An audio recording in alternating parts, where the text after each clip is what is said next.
Okay, hello. Thought I'd just do a quick video. I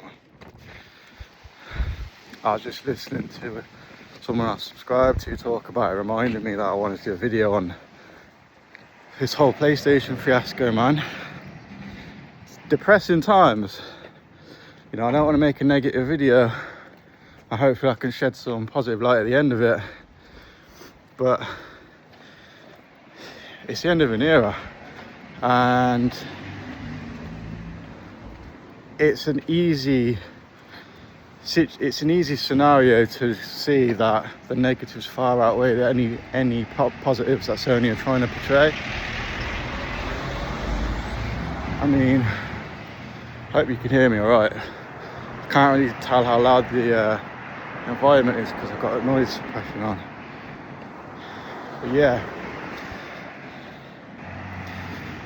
So obviously it's just like classic big company sort of mindset and statement that they've said that it's where it's headed, but it's all bullshit.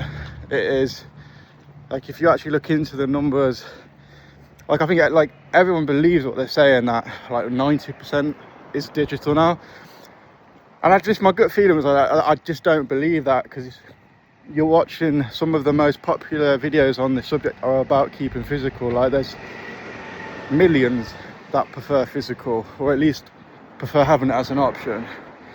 Obviously me being one of them. Like, I've played digital, and I will when it makes sense, but especially since I cut out FIFA and COD in the annual releases, I've been going back towards disc, and I've been saving a lot of money doing it. But yeah, so back to my point, obviously they're trying to say that 90% of people prefer that or are doing it. Then I read an interesting comment, I think it was on Reddit, that pointed out that they're encapsulating a lot of different things into that, including DLC, season passes and stuff like that. Things you obviously have no possibility of getting a physical version of, and it just hit the nail on the head, like the penny dropped. I thought it actually makes a lot of sense. But it turns out, and I believe this is Sony released this statement, I'm not sure when, but the games they were mentioning were fairly recent. I think they mentioned Last of Us Part 2, and they were saying that 50%, 40 to 50%. So they've shot themselves in the foot, because obviously they were doing it as a flex of their like their own brand games. I like, you know, that this is how well they're selling, but it's now there for anyone to see. So they said themselves that it's 40 to 50% are still buying story-driven games on physical, which obviously makes sense because a lot of people will treat it like Blockbuster. You play it, you can buy it at a cheaper price online, and you can sell it when you're finished unless you want to replay it. And that's what I've been doing, because I've got back into story games rather than multiplayer. But even with multiplayer, like with Battlefield 6, I wasn't sure if I'd keep playing it, so I bought it on disc. You know what I mean? Like, the option is just it's just obvious. So yeah, when I found out yesterday, I was actually feeling super low about it. It felt very dystopian. It felt like very Black Mirror, like we've seen this shit before, like we've seen it's headed, it's written in the stars, it's all about control. And like I felt very like victim mindset, like we can't do anything about it, but it's not true. Of course we can. At the end of the day, they're only doing it because a lot of people do buy digital, so all we have to do is actually stop buying digital. Like, it's completely in our hands. They just think it's not. They think it's up to them. And I feel like recently big companies keep making the same mistake. Like the easy ones to remember at the top of my head is the bricks and minifigs situation. Like, these big companies, and they're nothing compared to Sony. Like, they think, as in, so there's even less eyes on them. Like Sony, you can see, I think their official post has already got like 50,000 comments or something like that. You know, they've pissed off a lot of people and they've lost a lot of fans. I've been Sony since PlayStation 1. I've had every single console, including probably not every single slim, but all the pros, in between, everything like that. And I'm easily saying I'm done with PS6 if it's purely digital only. PS5, I'm glad I've got the PS5 Pro, because it'd be, if that's got to last me until I find something better away from Sony, it's an amazing console. I mean, I'm playing Resident Evil 4 remake at the minute, and it's running at like 90 FPS, close to 4K, with ray tracing on. Like, it's just ridiculous. So I'm in a good spot with my gaming at the minute, but it's sad. I'm disappointed in Sony. I'm angry. I'm mad. I'm disappointed. But like I said, it's up to us to change the situation. I think a big thing that gave them the green light to do it was the amount of GTA digital pre-orders that went through. But for me, the big red flag was when they said you can get a physical version of GTA and it's just a box. Like, what sort of nonsense is that? So it's a net negative. You know, they say like digital's not cheaper when it has every single reason to be cheaper, because the companies are missing out the middleman. You know, they're not selling it to a retailer. Like, it's developer to buyer. So there's no reason for digital to be consistently more expensive. That lawsuit, I'm pretty sure Sony lost in that recent lawsuit about this sort of thing. Don't know if that was specific to the UK only.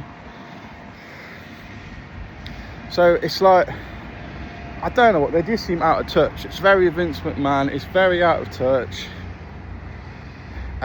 So I'm not feeling as like in a victim mindset about it today.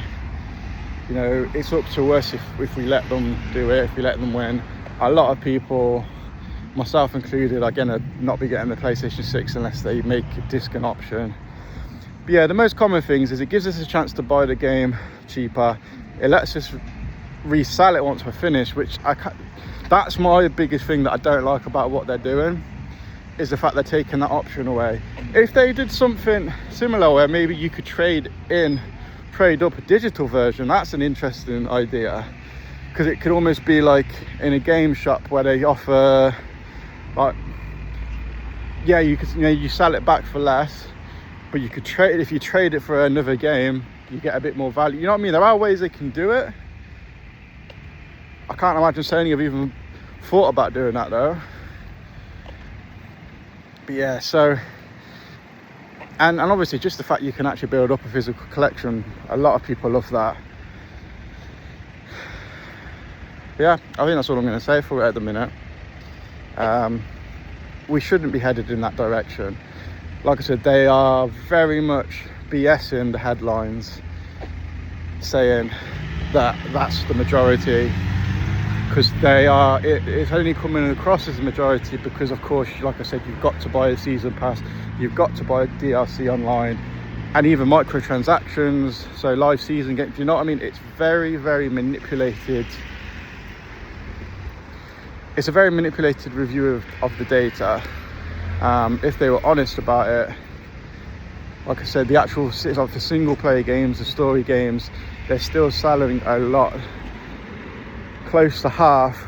They're still selling close to half on disc, and I would say that makes sense. Like, I would have guessed it would be close to 50%, if not 40%, and that does seem to check out.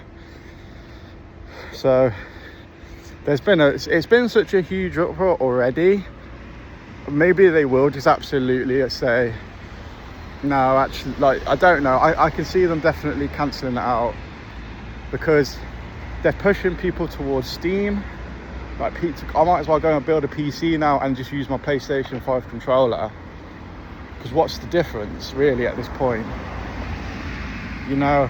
And then obviously you've got the Nintendo still doing physical discs, so a lot more people are going to go to the Nintendo. And the fact that you can actually use that as a handheld, not just a handheld, but as a setup direct for your TV. And I think it can run can it run 4K? It can run 4K one way or the other, right? Like it upscales to 4K, either on once you've hooked it up to your TV, or to the big screen, or is it purely on the handheld and it's 1080 on the big screen? But either way, you know what I mean? It's just, Sony don't run the show as much as they think. They've already got enough haters. It's not like they've got a bunch of diehard fans. People have been kind of switching up,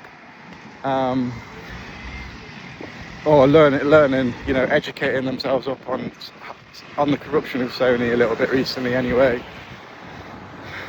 So it's very, very ballsy move, and idiotic, it really is. They're going to lose so many people. If they don't fix the situation, their numbers are about to dwindle so bad. I don't understand. It's purely greed. It's like they're trying to make as much money as possible on a sinking ship, because we know the PS5 Pro was struggling to sell.